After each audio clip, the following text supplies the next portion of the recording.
القلب طليق، لا تأسره سياط رقيب. لن ترهبني يا جلاد قتل، سجن أو إبعاد، صوتي نبض الأرض الهادر، ارحل عن أرض الأمجاد.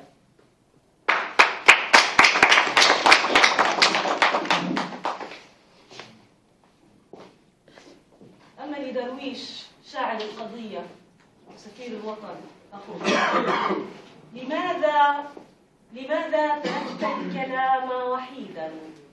لماذا تركت الكلام وحيدا يا سيد الكلام حين يحتدم المعنى؟ لماذا تركت اللغة والأحلام والآمال وبقايا الوجع اليومي ومثلت في حضرة البياض الأبدي؟ يا فارس الشعر الذي ما هادن الصمت يوما، ولا باع الحروف بالنحاسة، ولا أعار صوته لحنجرة آخر ذات ضجيج. يا من علمتنا كيف نحب الحياة حياة بحجم الجهد، وكيف نحفظ أسماءنا جيدا حين تتغير الخرائط ويشوه التاريخ وجه الجغرافيا. يا من علمتنا كيف ينتصر الجرح على حافة السكين، وكيف نسخر بالغناء من صوت القنابل حين تهددنا بالفناء. كيف ستعدين القهوة يا أم درويش وقد تصالح درويش مع البياض وأسلم جسده لحضرة الغياب الذي قاومه في صولات وجولات إلى أن رفع له قبعة الفارس أخيرا.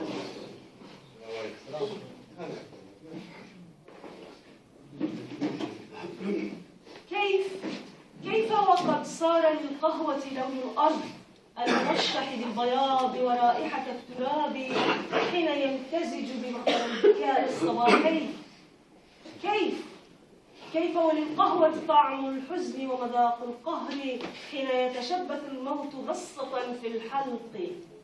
كيف ستعدين الخبز من سنابل القمح المشرعة للريح والمطر الأسود ودخان المعارك الخاسرة في لحظة نزق ومجون؟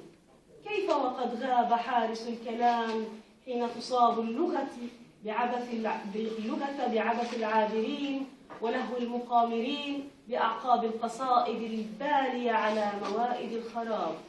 كيف ووحدك القادر على طرد نفايات الشعر من جيوب الذاكرات المثقلة بأطنان الرغاء والعواء والمواء وضجيج الطبول وصليل السيوف الخشبية في ساحات العراق الدائم بين المرء وذاته؟ وحدك القادر على الصراخ في أذن الجرس كلما نامت أعين المنشدين والخطباء، وكلما غرق المشهد في فوضى الفانتازيا ولجة السريالية، بل وكلما أصبحنا لا نتقن السمع والبصر والشم ولا حتى الفهم.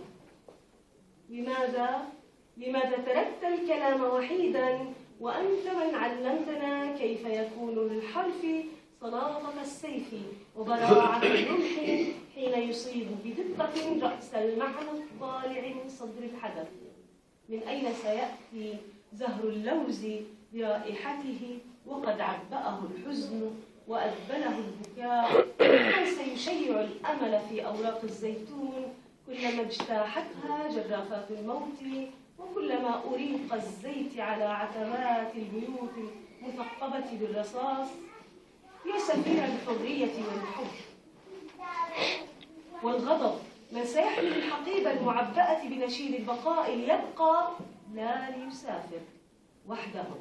وحدهم من زرعت في قلوبهم غراس اللوز والزيتون وبساتين الزنبق والياسمين على دروب الأمل المشرعة للريح. وحدهم الأطفال القادمون على مرمى قصيدة لم نحفظها بعد.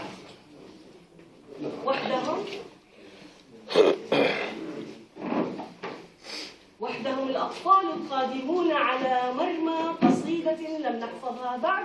وحدهم وأنت، فلماذا تركت الكلام وحيدا وعلى الأرض ما يستحق القول بعد؟